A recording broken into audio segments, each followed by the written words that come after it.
दोस्तों, एक समय की बात है, किसी जंगल में चकवा पक्षी का एक जोड़ा रहा करता था। चकवा और चकवी दोनों में बड़ा प्रेम था। दोनों अपना हंसी खुशी जीवन व्यतीत कर रहे थे। इन दोनों में इतना प्रेम था कि जंगल में मौजूद पशु पक्षी इनके प्रेम का मिसाल दिया करते थे। यहाँ तक कि चकवा चकवी एक दूसरे पर प्राण न्योछावर करने के लिए तैयार रहते थे। जब चकवी से कोई गलती हो जाती तो चकवा जब उसे सुनाता तो वो चकवी चुपचाप सुन लेती है और पलटकर कभी भी जवाब नहीं देती है। ठीक इसी तरह जब चकवे से कोई गलती हो जाती है तो चकवी चकवे को सुना देती तो चकवा भी चुपचाप सुन लेता और पलटकर कभी भी जवाब नहीं देता था। जब दोनों में किसी बात को लेकर खटपट होती तो थोड़ी ही देर में दोनों में सुलह भी हो जाती। चकवा का पड़ोसी एक कौवा था। कौवा का अपनी पत्नी से हमेशा हर बात पर झगड़ा हुआ करता था। उन दोनों में हमेशा क्लेश रहता था। इतना झगड़ा करते कि मारपीट की नौबत आ जाती। कौवा बड़ा ही दरिद्र था, उसके घर में हमेशा अन्न की कमी रहती थी। वही चकवा धन धान्य से संपन्न रहता था क्योंकि इसके घर में खुशहाली और शांति थी। कौवा जब चकवा चकवी को देखता कि ये दोनों कितनी खुशी और आनंद से रहते हैं तो उसे जलन होती थी। कौवा अपने मन में सोचता है कि मैं किस तरह इन दोनों में फूट डालूं और इन दोनों को अलग कर दूं जिससे इसके घर की शांति भंग हो सके। कौवा चकवा का मित्र भी था। मित्र ही मित्र के बारे में गलत सोच रखता था। उसके मन में चकवा और चकवी के प्रति हमेशा जलन रहती थी। कौवे ने अपने मन में सोचा कि अब मैं इसे शांति से नहीं रहने दूंगा। जब मेरे घर में झगड़े और लड़ाइयाँ होती है, मैं परेशान रहता हूँ, तो फिर ये कैसे सुख शांति से रह सकता है। अब इसके घर में भी अशांति फैलानी है। इसका जीवन भी हमें नरक करना है। जब कभी भी चकवा घर पर नहीं रहता तो कौवा चकवी के पास जाता और चकवे के बारे बुराई करता और कहता कि चकवी बहन, चकवा भाई आपसे बिल्कुल भी प्रेम नहीं करते, वह तो किसी दूसरे से प्रेम करते हैं। मैंने उन्हें कुछ समय पहले किसी अन्य से बात करते हुए देखा। कौवे की इस बात को सुनकर चकवी को बिल्कुल भी भरोसा नहीं होता था। चकवी कौवे की बात को नहीं सुनती है और उसके बात को हवा में उड़ा देती है।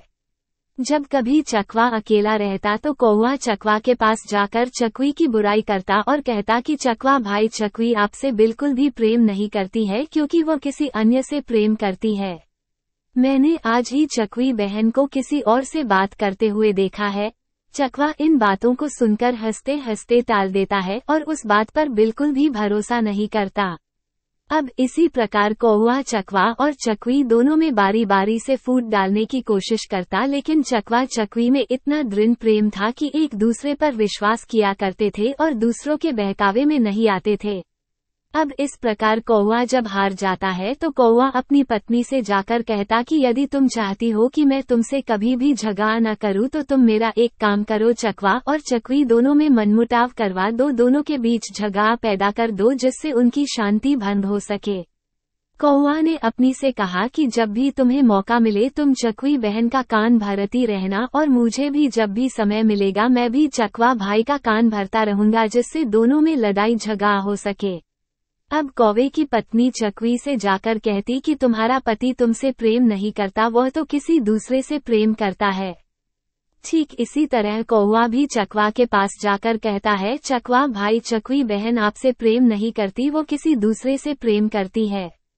कौवा और उसकी पत्नी अब प्रतिदिन चकवा और चकवी के कान भरते, जिससे धीरे धीरे चकवी को विश्वास होने लगा कि चकवी जरूर अब हमसे प्रेम नहीं करती है। ठीक इसी तरह चकवी को भी धीरे धीरे ये लगने लगा कि मेरा पति मुझसे प्रेम नहीं करता है।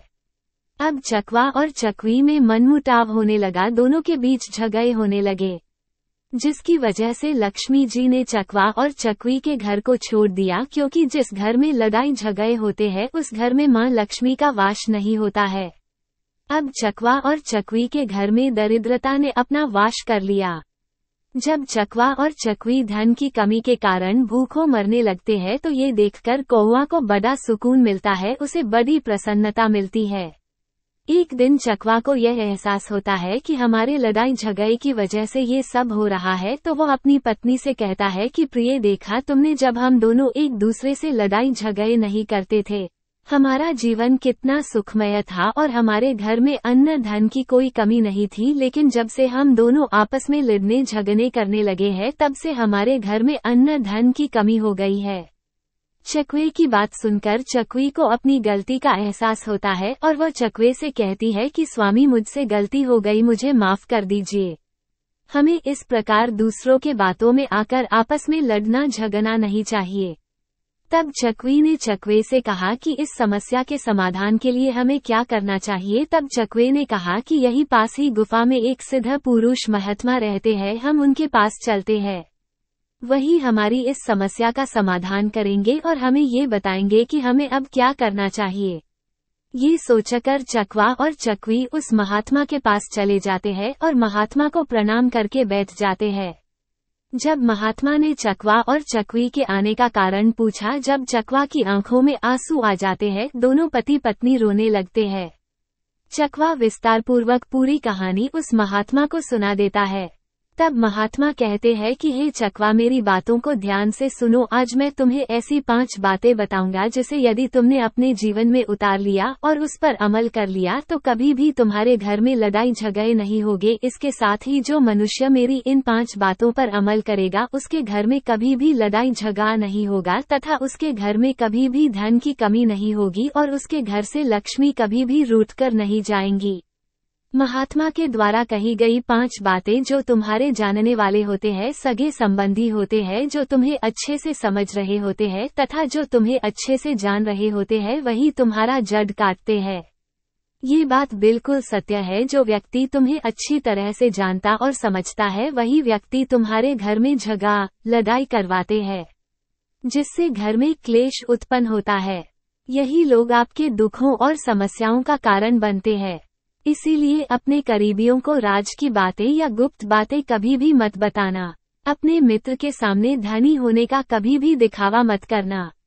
अपने मित्र के सामने अपनी बड़ाई और दिखावा करोगे कि मैं बहुत धनवान हूँ तो वो मित्र आपके बारे में गलत धारणा बना लेगा और आपसे घृणा करने लगेगा तथा आपसे दूर रहने लगेगा।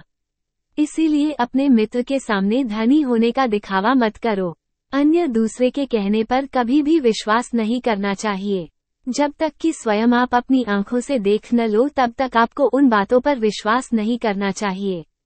यदि किसी ने आपके अपनों के प्रति मनमुटाव पैदा कर दिया है तो ऐसे में आप बिना कुछ जाने समझे उस पर विश्वास बिल्कुल भी न करें।